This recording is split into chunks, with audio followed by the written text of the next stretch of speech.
बिस्मिल्लाहिर्रहमानिर्रहीम। Sir audit क्या होता है? एक कंपनी है एबीसी लिमिटेड। सर जी सुनना, एक कंपनी है एबीसी लिमिटेड, इसकी मैनेजमेंट ने बनाई फाइनेंशियल स्टेटमेंट। इस फाइनेंशियल स्टेटमेंट को जो मैनेजमेंट ने बनाई है, चेक करने के लिए एक एक्सपर्ट को बुलाया गया। इस एक्सपर्ट का नाम ऑडिटर।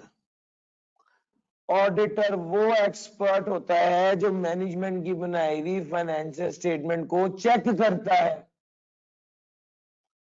ऑडिटर वो एक्सपर्ट होता है जो मैनेजमेंट की बनाई हुई फाइनेंशियल स्टेटमेंट को चेक करता है और रिपोर्ट करता है कि क्या ये फाइनेंशियल स्टेटमेंट ठीक है या नहीं। Financial statement true and fair view दे रही है या नहीं। यार ये लफ्ज तो पढ़ा हुआ है ना, true and fair view. Low sir, management की बनाई हुई फाइनेंशियल स्टेटमेंट को जो एक्सपर्ट चेक करता है उसे ऑडिटर कहते हैं। तो बेसिकली मैंने आपको 3 लफ्ज बता दिए। ऑडिट एक वो प्रोसेस है जिसके जरिए ऑडिटर फाइनेंशियल स्टेटमेंट को चेक करके रिपोर्ट देता है। फाइनेंशियल स्टेटमेंट को चेक करके रिपोर्ट देना इसे ऑडिट कहते हैं। यस और नो? 4-5 बार मैं एक ही लाइन मुख्तलिफ तरीकों से बोल चुका हूं। सर ऑडिट प्रोसेस है। ऑडिटर वो कारीगर है जो उस प्रोसेस को अंजाम देता है। ऑडिटर वो बंदा है जो ऑडिट करता है। ऑडिटर वो बंदा है जो फाइनेंशियल स्टेटमेंट को एग्जामिन करके रिपोर्ट देता है कि ये financial statement true and fair view दे रही है या नहीं। यस और नो? ऑडिट आ गया, ऑडिटर आ गया। सर जिस इदारे का ऑडिट किया जा रहा होता है उसको ऑडिट क्लाइंट कहते हैं।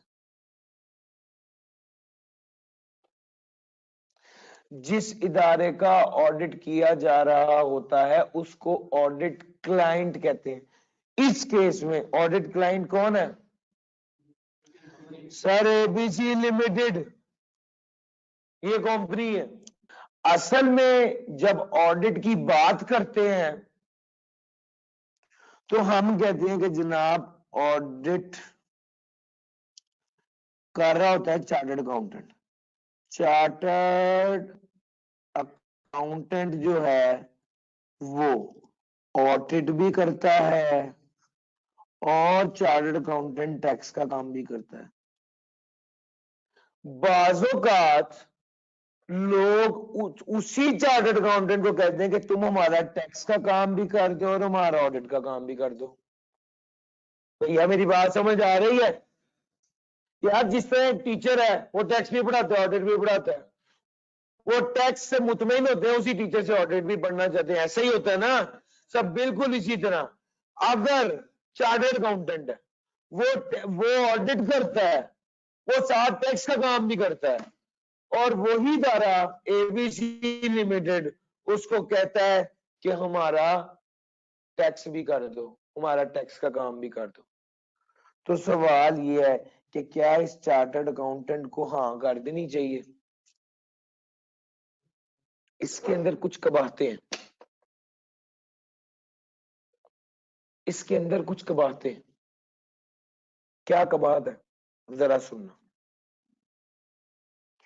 अगर ऑडिटर अपने ऑडिट क्लाइंट के टैक्स का काम करेगा, सर ये जुमला समझ आया है?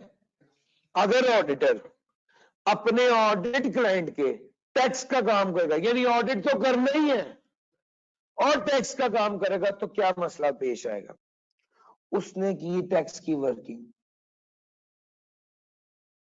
उससे उसने निकाली टैक्स लायबिलिटी की फिगर, या टैक्स पेबल लिख देता हूं।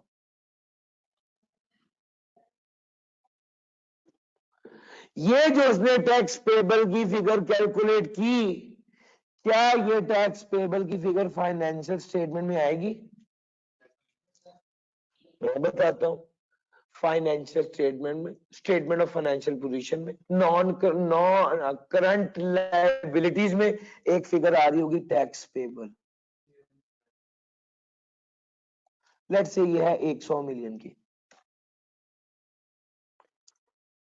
और यहां पर भी टैक्स पेबल निकाला है 100 मिलियन। अब कबाहत सुनना क्या है, कबाहत ये है कि जब एक ऑडिटर फाइनेंशियल स्टेटमेंट को ऑडिट कर रहा होगा और उस financial statement of financial position का ऑडिट कर रहा होगा और उस स्टेटमेंट ऑफ फाइनेंशियल पोजीशन में लायबिलिटीज का ऑडिट कर रहा होगा और उस लायबिलिटीज को ऑडिट करते हुए टैक्स पेबल का ऑडिट कर रहा होगा, तो क्या वो ऑब्जेक्टिव रहेगा, क्या वो न्यूट्रल रहेगा, क्या वो फेयर रहेगा? सर अपना काम जब चेक करेगा तो क्या करेगा, कह देगा बिल्कुल ठीक है जानते हो, यही कहेगा ना। सर इसकी मिसाल ऐसे ले लीजिए, एक स्टूडेंट मेरे पास आया और आगे कहता है सर ये कोई टीचर टैक्स पढ़ा रहा है, जरा देखें कैसा पढ़ा रहा है। मैंने वीडियो देखी, मेरी वीडियो थी, मुझसे पूछता सर ये बताएंगे टीचर टैक्स कैसा पढ़ा रहा है? बहुत अच्छा पढ़ा रहा है यार, यही कहना है ना। ये तो नहीं कहूंगा यार नहीं ये नहीं ठीक पढ़ा रहा, किसी और से पढ़ लो। मेरी बात समझ आ रही है? सर जी जब बंदा अपने ही किए काम को इवेल्युएट करता है, जब बंदा अपने ही किए हुए काम को इवेल्युएट करता है तो 22 हो जाता है। और ऑडिटर के लिए कहा जाता है कि ऑडिटर ऐसा बंदा होना चाहिए जो ऑब्जेक्टिव हो, बाइस्ड। सर जी मेरी बात समझ आ रही है आपको? मैंने एक लाइन पढ़ाने के लिए ये सारी बातें पढ़ा रहा हूं, एक लाइन वो भी आएगी तो आपको समझ आ जाएगी कि सर सच कह रहे हैं। ऑडिटर ऑडिटर अपने ऑडिट करने से पहले ऑडिटर को क्या होना चाहिए, ऑब्जेक्टिव होना चाहिए, अनबाइस्ड होना चाहिए, गैर जानिबदार होना चाहिए, न्यूट्रल होना चाहिए, ठीक है ना, फेयर होना चाहिए, इस सारी बात में। लेकिन जब वो बंदा अपना ही, कोई भी बंदा अपना ही किया हुआ काम चेक करता है तो वो ऑब्जेक्टिव और न्यूट्रल नहीं रहता। ये कबाहत है। टैक्स का काम कर अपने ऑडिट क्लाइंट के टैक्स का काम करेंगे तो ये कबाहत है। इस कबाहत को कहते हैं सेल्फ रिव्यू थ्रेट। अपने ही काम को सेल्फ अपना रिव्यू, उसका अपने ही काम का रिव्यू करने में खतरा होता है, जिसको सेल्फ रिव्यू थ्रेट कहते हैं। मुझसे एक बच्चा आके पूछता सर मैं टैक्स किससे पढ़ूं, मुझे ईमानदारी वाला मशवरा देना। मैं कहता हूं यार ये बात आप मुझसे ना पूछो। क्यों? सेल्फ रिव्यू थ्रेट है, सेल्फ रिव्यू थ्रेट है। मैं अपनी बात कैसे कह दूं कि यार मुझसे पढ़ो, हाँ बस ठीक है, मैं ये नहीं कह सकता। मैं वो कहता हूँ आप किसी न्यूट्रल बंदे से पूछो। आपने ये पढ़ना है कि टैक्स किससे पढ़ूं, तो आप किसी कॉस्ट के टीचर से पूछ लो। मेरी बात समझ आ रही है? जब आप एक टैक्स के टीचर से ही पूछोगे कि मैं टैक्स किससे पढ़ूं, तो वो क्या कहेगा? समझ आ रही सर? सर ये सेल्फ रिव्यू थ्रेट होता है, अपने ही काम का चेक करने का थ्रेट। अब यहां पर गौर करना, ऑडिटर ऑडिट करते हुए अपने ही टैक्स जो वर्किंग उसने टैक्स में किया अपने ही काम का रिव्यू कर रहा होगा, यस और नो? सर इसको सेल्फ रिव्यू थ्रेट कहते हैं। ये जिसका आप काम कर रहे हो, एबीसी लिमिटेड है ना क्लाइंट, इसका आप काम कर रहे थे, इसने आपको कहा मेरा टैक्स का भी काम कर दो, मुझे कमिश्नर की तरफ से नोटिस आ गया,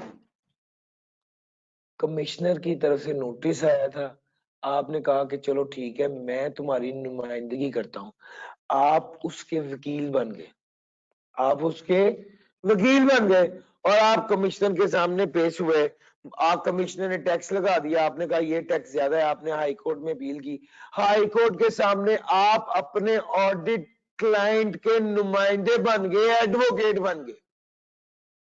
सर जी मेरी बात गौर से सुनना, टैक्स वालों के नोटिस के जवाब में आप नुमाइंदे बन गए हैं, एडवोकेट बन गए अपने ऑडिट क्लाइंट के, तो क्या इसमें कोई कबाहत है? यस। जब आप अदालत में पेश होकर कह रहे होंगे कि मेरा मौकल इंतहाई ईमानदार बंदा है और वो बिल्कुल सच्चा है और वो बेईमानी नहीं करता, कि जितना टैक्स उसका बनता था उसने जमा करवाया है, उसके बाद आपने उसकी फाइनेंशियल स्टेटमेंट चेक करनी है, क्या न्यूट्रल हो गए? ओए एक मुंह है कि दो है, एक जुबान है कि दो है? दूसरी, आपने फाइनेंशियल स्टेटमेंट चेक की, फाइनेंशियल स्टेटमेंट में गलती थी, क्या आप ये कह सकते हो कि ये कंपनी की फाइनेंशियल स्टेटमेंट गलत है?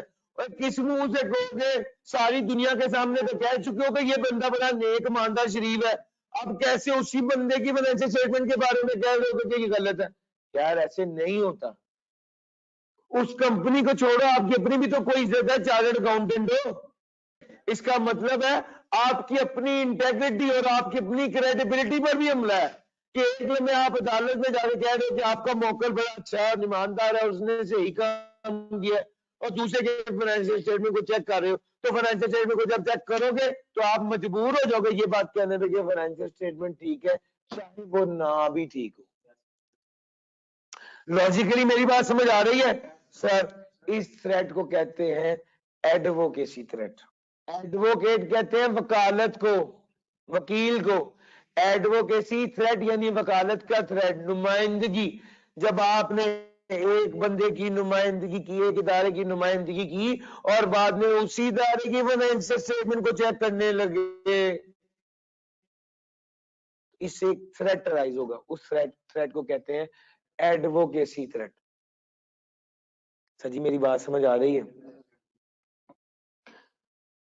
चार्टर्ड अकाउंटेंट ऑडिट भी कर रहा है, अपने ऑडिट क्लाइंट का टैक्स का काम भी कर रहा है, तो इसमें कौन सी कबाहत है? सेल्फ रिव्यू थ्रेट भी है और एडवोकेसी थ्रेट भी है। ये जो बात मैंने आपको कही थी, अब एक लाइन के लिए मैंने ये सारा पढ़ाया, पढ़ो। Providing tax services to an audit client might create a self review or advocacy threat। एक ही लाइन है, इस लाइन के लिए मैंने इतनी लंबी स्टोरी बुनी है। सर समझ आ गई? यस और नो? जब आप अपने ही ऑडिट क्लाइंट के टैक्स का काम करेंगे तो इससे सेल्फ रिव्यू थ्रेट भी राइज हो सकता है और एडवोकेसी थ्रेट राइज भी हो सकता है। सर क्लियर होगी? अब जरा अगली बात देखना। सर कुछ फर्म्स को मना कर दिया जाता है कि आप अपने ऑडिट क्लाइंट के टैक्स का काम ना करें।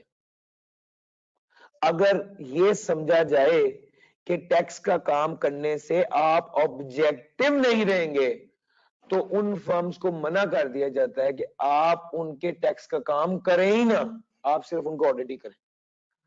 सर भी टैक्स का काम कौन करेगा? दूसरे सारे मर गए, 500 फर्म है, सारे वकील बैठे हुए,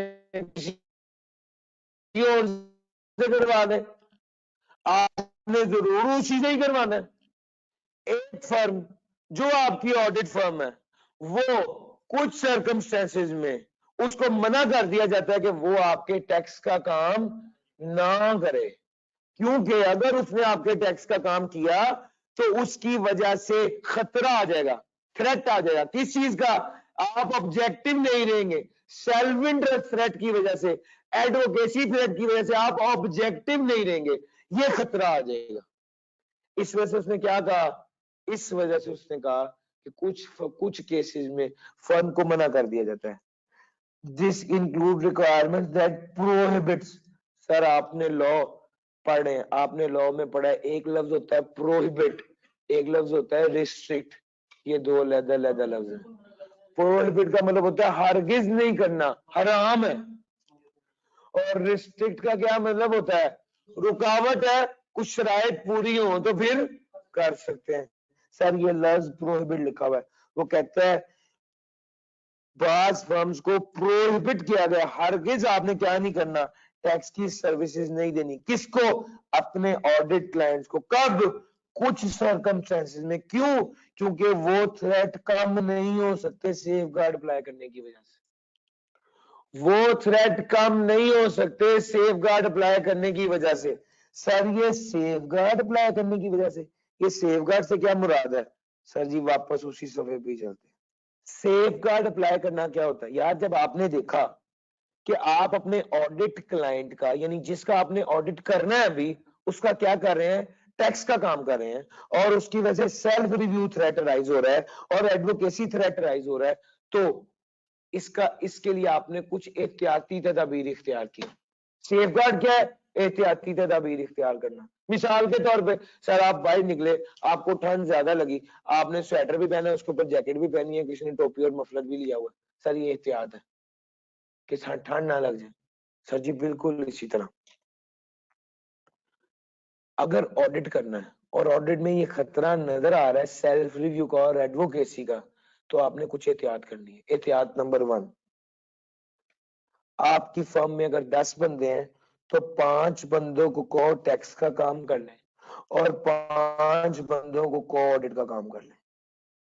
जो टैक्स कर रहा है वो ऑडिट नहीं करेगा, जो ऑडिट कर रहा है वो टैक्स नहीं करेगा, अलग-अलग लोग काम करेंगे। engage separate team for separate assignments। बंदे उनके अपने ही है लेकिन उन्होंने अलग कर दिए। टैक्स वाले बंदे अलग, जो इस इदारे का टैक्स का काम करेंगे वो इसका ऑडिट नहीं करेंगे, जो इस इदारे का ऑडिट का काम करेंगे वो टैक्स नहीं करेंगे। सेल्फ रिव्यू थ्रेट आ रहा है, सेल्फ रिव्यू थ्रेट के लिए एक एहतियाती तदबीर है, एक एहतियात है कि बंदे अलग-अलग कर दो, ताकि जो बंदा ऑडिट करे उसने खुद ही टैक्स की कैलकुलेशन ना की हुई हो। सर जी मेरी बात समझ आ रही है?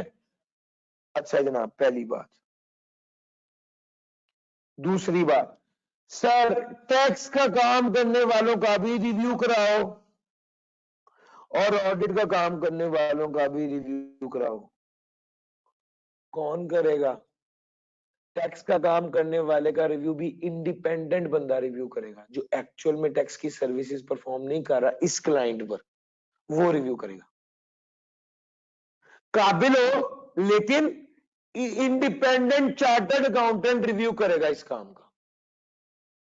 इंडिपेंडेंट का मतलब होता है गैर जानिबदार, जिसका उस पर्टिकुलर असाइनमेंट से कोई ताल्लुक नहीं।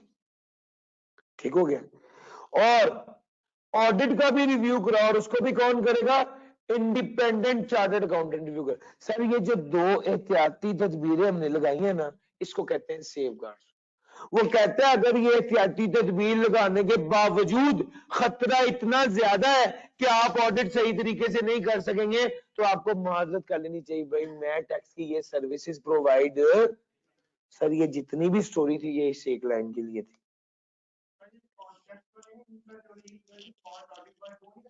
नहीं, इंडिपेंडेंट बंदा करेगा, इंडिपेंडेंट बंदा करेगा। Providing tax services to an audit client might create a self-review or advocacy threat. This includes requirement that prohibits, रोकती है, मना करती है फर्म्स को कि आपने टैक्स सर्विसेज नहीं देनी। किसको? ऑडिट क्लाइंट को। कब? कुछ सर्कमस्टेंसेस में। कौन से सर्कमस्टेंसेस में?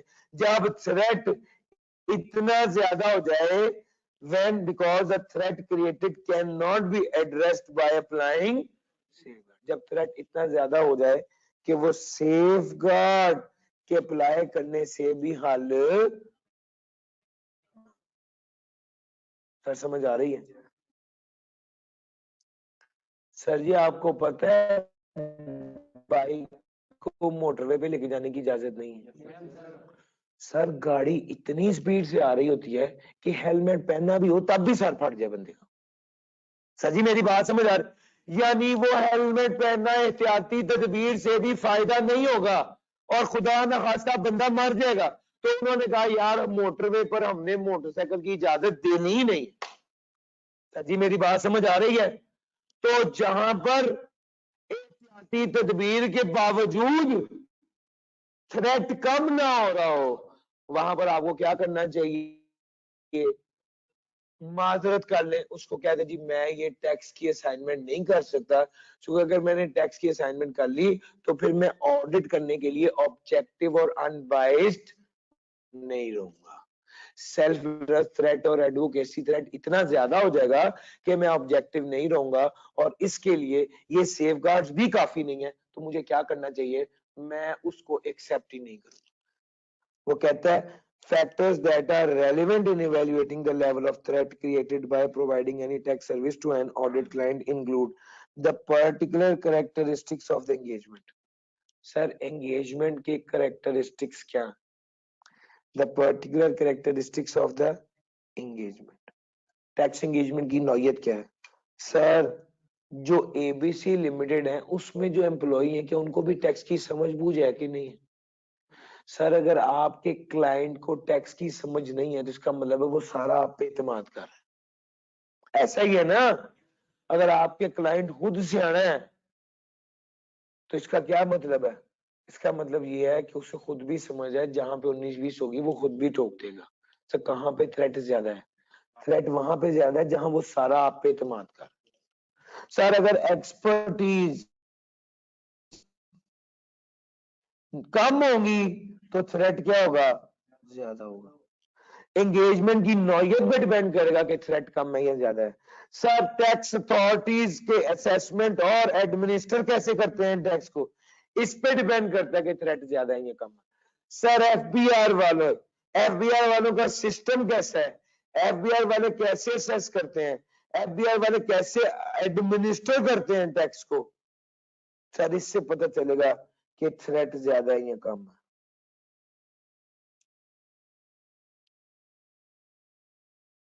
सर अगर टैक्स का कानून बड़ा कॉम्प्लेक्स है,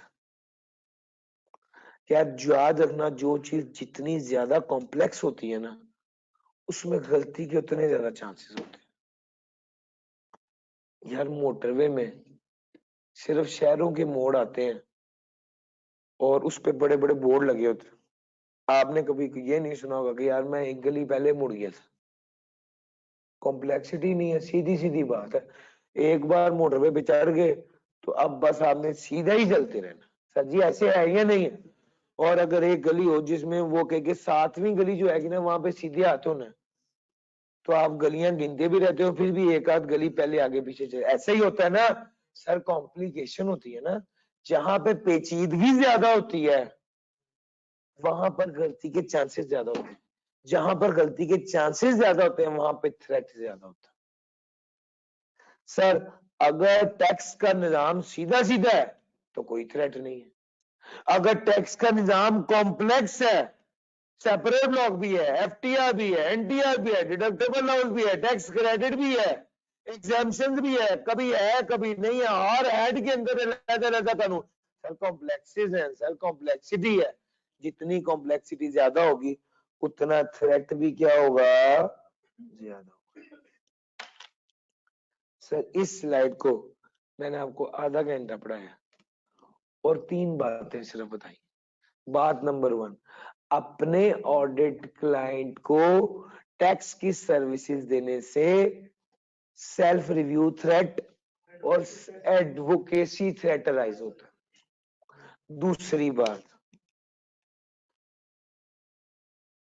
बाज फर्म्स को मना किया गया है कि वो टैक्स सर्विसेज परफॉर्म ना करें अगर थ्रेट सेफगार्ड लगाने के बावजूद भी कम नहीं हो रहा और ज्यादा ही रहता है तो उन्हें क्या चाहिए? उन्हें चाहिए कि वो टैक्स की सर्विसेज अपने ऑडिट क्लाइंट को प्रोवाइड।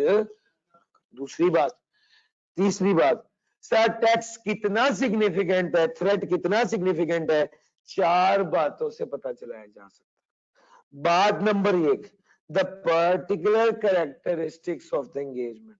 बात number 2, the level of tax expertise of the client. Baat number 3, the system by which the tax authorities assess and administer the tax in question and the role of the firm or network from that in that process. Sir system of the tax authorities कैसा है इस पर depend करता है threat ज्यादा ही कम है, और complexity कितनी है टैक्स रिजीम में इससे पता चलता है कि टैक्स थ्रेट ज्यादा है यहाँ। टैक्स रिटर्न प्रिपरेशन, वो कहता है टैक्स रिटर्न बनाना। सर ये जो मैंने आपको न्यूमेरिकल कराए हैं ना ये टैक्स रिटर्न ही है। सर आपको डाटा सारा गिवन नहीं होता, आपने टेक्निकली करना क्या है, आपने सिर्फ रेलिवेंट जगहों पे प्लेस करना। सर वो कहता है टैक्स रिटर्न जो है इसको अपने ऑडिट क्लाइंट की अगर टैक्स रिटर्न फाइल करें तो इसमें कोई थ्रेट ही नहीं है। Does not usually create a threat, इसमें कोई थ्रेट है ही नहीं। वो कहता है हाँ, अगर टैक्स रिटर्न का मतलब क्या हो सर, दो बातें, assisting client with their tax reporting obligation by drafting and compiling information। अगर आप असिस्ट कर रहे हैं क्लाइंट को टैक्स रिपोर्टिंग ऑब्लिगेशन के हवाले से, assisting client with tax, sir उसने टैक्स की रिटर्न फाइल करनी है, डाटा वो आपको दे रहा है, आपने रेलिवेंट जगह पे प्लेस करना है और फॉर्मेट स्टैंडर्डाइज दिए हुए एफबीआर वालों ने, तो यार फिर कोई थ्रेट राइज नहीं हो रहा फिर कोई थ्रेट राइज नहीं हो रहा। अगर आप क्लाइंट को असिस्ट कर रहे हैं टैक्स की रिपोर्टिंग में और इंफॉर्मेशन को कंपाइल करने में जो कि टैक्स ड्यू के लिए चाहिए होती है, इस और स्टैंडर्डाइज फॉर्म्स बने हुए हैं, तो कोई थ्रेट अराइज नहीं होता। दूसरे नंबर पे, अगर आपका क्लाइंट आपको पास्ट ट्रांजैक्शन के हवाले से नुमाइंदगी करने को कह रहा है एफपीआर के सामने, कमिश्नर के सामने, हाई कोर्ट के सामने, past transaction, high court past transaction के हवाले से एडवाइस, वो आपको कहता है, नुमाइंदगी करने से मुराद है, वो आपको कहता है कि आप हमें लेटर है एफबीआई की तरफ से, नोटिस आ गया, हमें इसका रिस्पॉन्स लिख दें। आप क्लाइंट के बिहाफ पे रिस्पॉन्स लिख देते हैं, इसमें कोई थ्रेट नहीं, लेकिन रिस्पॉन्स होना पास्ट ट्रांजैक्शन से रिलेटेड चाहिए। पुरानी ट्रांजैक्शन जिसकी फाइनेंशियल स्टेटमेंट बन चुकी हैं, चेक हो चुकी हैं, सारे मसले हल हो चुके हैं। Advising on the tax return treatment of past transaction, responding on behalf, sir आप एडवाइस कर रहे हैं टैक्स ट्रीटमेंट पास्ट ट्रांजैक्शन के बारे में, और या रिस्पॉन्ड कर रहे हैं ऑडिट क्लाइंट के बिहाफ पे टैक्स अथॉरिटीज को रिस्पॉन्ड कर रहे हैं या एडवाइस कर रहे हैं पास्ट ट्रांजैक्शन के हवाले से टैक्स ट्रीटमेंट। इस केस में कोई सेल्फ रिव्यू थ्रेट, कोई एडवोकेसी थ्रेट अराइज नहीं होता। क्यों सर? एक तो ये पास्ट ट्रांजैक्शन, और दूसरा आप सिर्फ उसके बिहाफ पर रिस्पॉन्ड कर रहे हैं टैक्स अथॉरिटीज को, और वो कहता है हाँ, अगर for example providing an explanation of technical support for the approach to be taken, आप उसे बता रहे हैं यार इस तरह अपना जवाब लिखो, या आप उसे कह रहे हैं यार बस ये दे दो, सेक्शन 113 का रेफरेंस दे दो। अगर आपने ये वाली बात की है कि आप उसे सिर्फ ये वाला बता रहे हैं कि इस सेक्शन का रेफरेंस दे दो बस, ये टेक्निकल सपोर्ट होती है ना। आम बंदे को तो नहीं पता सेक्शन 113 मिनिमम टैक्स रिजीम का चैप्टर है, आपको तो पता है, आपने उसे टेक्निकल सपोर्ट दे दी, ठीक हो गया। आपसे एक्सपेक्ट नहीं कर रहे कि पेपर में आपको पता हो, ना ही मैंने अपनी किताब में कहीं लिखे है, ना ही इसकी जरूरत होती है, और मेरिट वाले बच्चे ने भी नहीं लिखे होते। मेरे ही बच्चे का मेरिट आया था और मैंने और नहीं लिखा होता, और मैंने उससे फिर पूछा भी था कि भाई कि तुमने, कहता सर मैंने तो आपकी किताब से ही पढ़ा है, मैं जो था वही लिखा है। तो भाई उसके लिए जरूरत नहीं होती सेक्शन नंबर याद करने की, नॉलेज की जरूरत होती है। अलबत्ता जो पॉइंट समझने का है वो यही है कि explanation of a technical support for the approach being taken जो है वो ये, advising on the tax return treatment of past transaction and responding on behalf of the audit client of the tax authority's request for additional information and analysis. Tax return preparation services are usually based on the historic information and principally involve analysis and presentation of such historic information under existing tax laws, including precedents और established practices। वो ये कहता है आप उनकी मदद कर रहे हैं, उनको टैक्स रिटर्न प्रिपरेशन सर्विसेज जो है उसमें मुराद है कि इंफॉर्मेशन, हिस्टोरिक इंफॉर्मेशन से को यूज करते हैं, और उससे मुराद एनालिसिस और प्रेजेंटेशन ऑफ हिस्टोरिक इंफॉर्मेशन होता है जो एग्जिस्टिंग टैक्स लॉ के मुताबिक होता है, इंक्लूडिंग प्रेसिडेंट। सर प्रेसिडेंट समझते हैं क्या होता है? सर एक लड़के ने क्लास में ऊंचा ऊंचा गाना गाने लग गया पढ़ाते, मैंने उसको कहा यार आप क्लास से बाहर चले जाओ। अगले दिन एक और बच्चा ऊंचा ऊंचा गाना गा रहा है, उसका क्या हाल होगा? पहले दिन एक प्रेसिडेंट सेट कर दिया, ठीक है।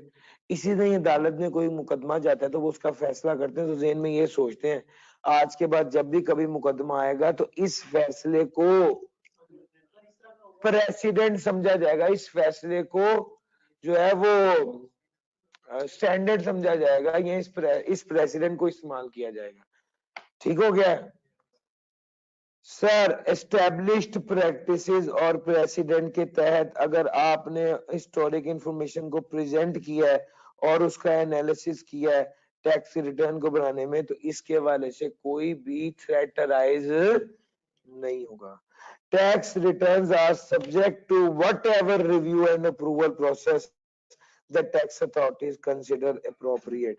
सर टैक्स रिटर्न जो है उसके अंदर जो भी वो कहता है टैक्स रिटर्न में, अगर आपको टैक्स रिटर्न बनाने को नहीं कहा बल्कि क्या कहा है कि उसका रिव्यू करें या अप्रूवल प्रोसेस की बात करें। Tax return are subject to whatever review और approval process the tax authorities consider appropriate.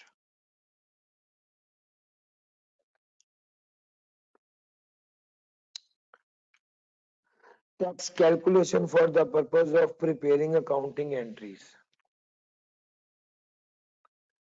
Tax return preparation की बात हमने कर ली। Tax calculations for the purpose of preparing accounting entry, sir ये अगली बात है।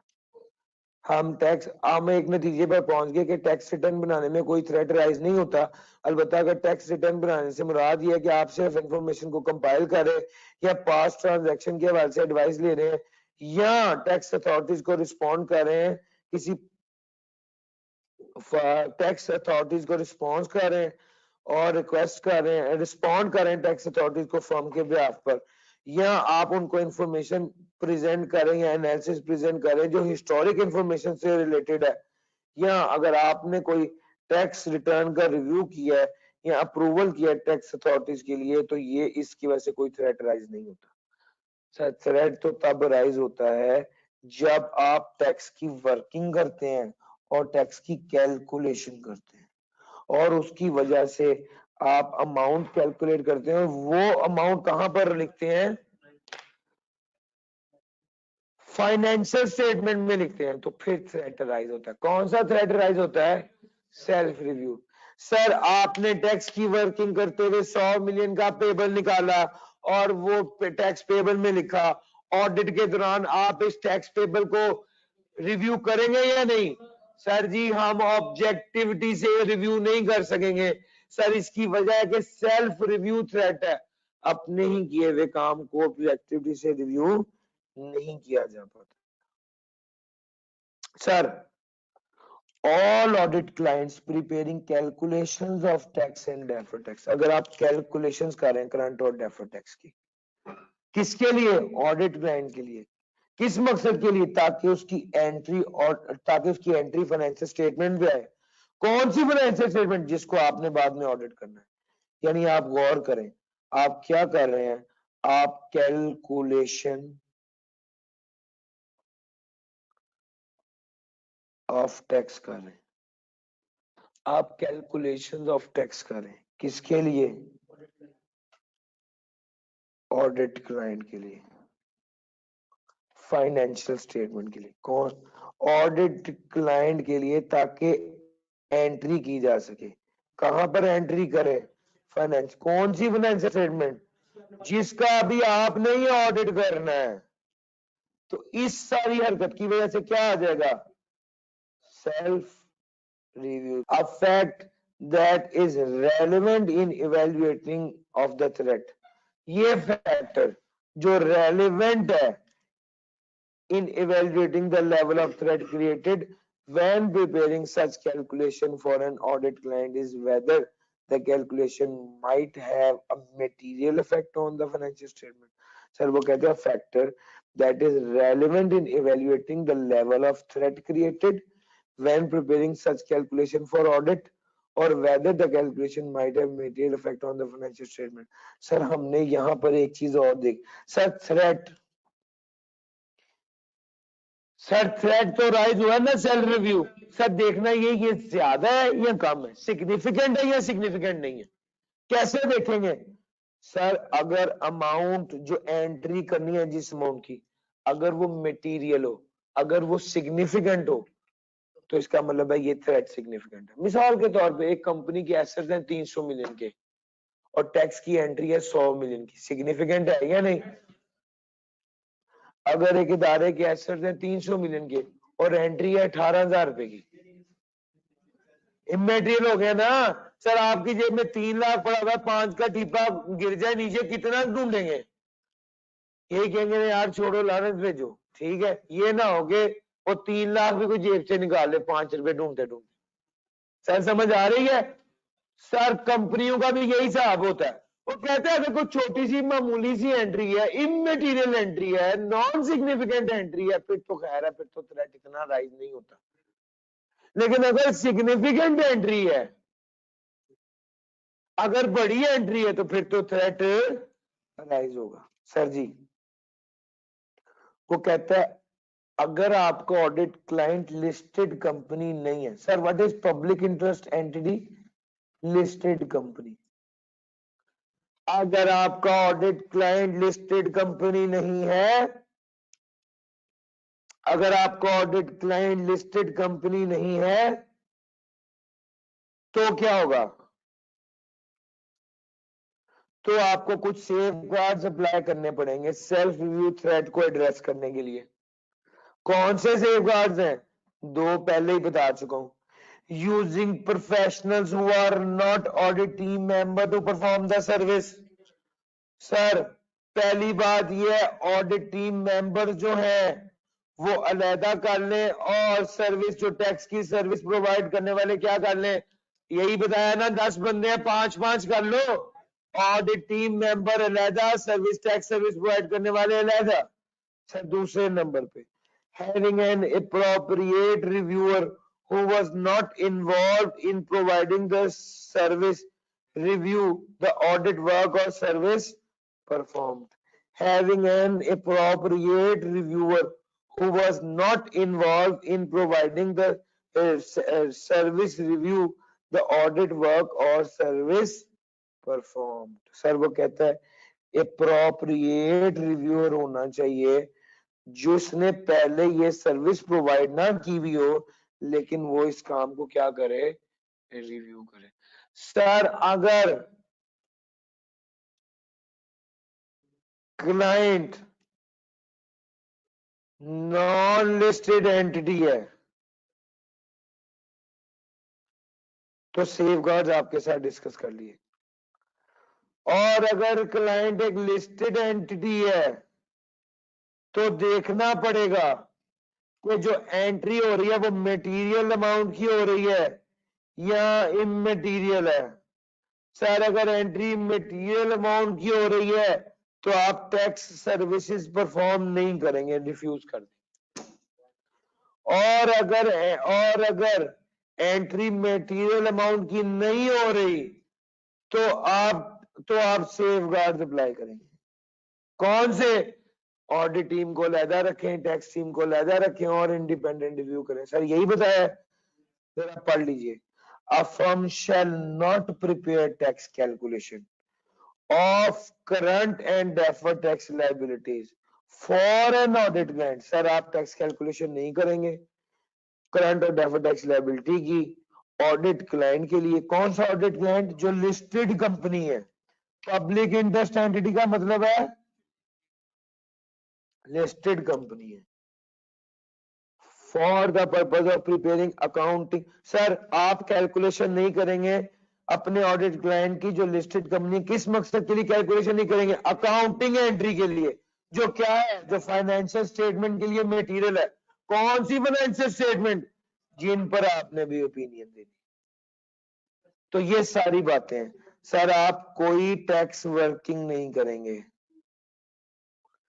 किसकी? अपने ऑडिट क्लाइंट की। ऑडिट क्लाइंट कौन सा? जो कि लिस्टेड कंपनी है। किस मकसद के लिए? अकाउंटिंग एंट्री के लिए। अकाउंटिंग एंट्री कहां पर? अकाउंटिंग एंट्री वो जो मटेरियल है कहां पर आनी है? फाइनेंशियल स्टेटमेंट में। कौन सी फाइनेंशियल स्टेटमेंट? इसी को ही तो ऑडिट करना है, तभी तो वो आपका ऑडिट क्लाइंट है। हाँ, अगर वो कहता है आप टैक्स वर्किंग कर लीजिए अपने ऑडिट क्लाइंट की, अगर वो लिस्टेड कंपनी है तो भी कर लीजिए। कब? अगर अकाउंटिंग एंट्री जो है वो क्या है, इमैटेरियल है टू द फाइनेंशियल स्टेटमेंट, जिसको आपने ऑडिट करना है। To address self review threat as are also applicable. Sir the example of action, अब क्या कर लें, टैक्स वर्किंग कर लीजिए, कब करें सर? इसके लिए क्या कर लीजिए, सेफगार्ड्स अप्लाई कर लीजिए। कौन से सेफगार्ड्स? वही तो, सेपरेट टीम ऑडिट के लिए और अदर देन टैक्स के लिए। और दूसरा, हाँ, independent review by a firm shall not prepare tax calculation, firm tax calculation नहीं करेगी, फर्म टैक्स कैलकुलेशन नहीं करेगी करंट और डेफर्ड टैक्स लायबिलिटी के लिए अपने ऑडिट क्लाइंट की, जो कि लिस्टेड कंपनी है, जो कि अकाउंटिंग एंट्री बनाने के लिए कैलकुलेशन नहीं करेगी, जो कि फाइनेंशियल स्टेटमेंट में डालनी है, और जो मटेरियल है उस फर्म के लिए, उस फाइनेंशियल स्टेटमेंट के लिए जिसका ऑडिट हम नहीं करना है। द एग्जाम्पल ऑफ एक्शन, कौन से एक्शन किए जा सकते हैं that might be safeguard? Sir हिफाजती इकदाम कौन कौन से किए जा सकते हैं? To address self review threat और एप्लीकेबल सेल्फ रिव्यू थ्रेट से बचने के लिए सेफगार्ड कौन कौन से हैं? सर वो वही सेफगार्ड हैं जो आपको पहले बता चुके, लेकिन ये सिर्फ तब करेंगे जब एंटिटी पब्लिक इंटरेस्ट एंटिटी हो, उसके लिए इमैटेरियल हो। अगर मटेरियल हो तो वो काम करेंगे ही नहीं। सर जी ये डिस्कशन थी सर जी, इस मुझे लगता है कि उसको इसमें से पूछना नहीं चाहिए, लेकिन उसने पहली बार दिया है, वो पूछ सकता है। दिल मेरा कहता है नहीं पूछना चाहिए, लेकिन मैंने नियतन इस नियत से पढ़ाया कि वो पूछ ले तो आपको दिक्कत ना हो, और वो पूछ सकता है, क्योंकि ज्यादा मतलब नई चीज तो यही आई है जिसको वो हर बार टेस्ट करता है। सीधा सीधा रट्टा पूछेगा, लेकिन मैंने जिस डिटेल में आपको पढ़ाया है, इंशाल्लाह आप पढ़ेंगे तो आपको समझ आएगी ये सिर्फ रट्टा नहीं होगा।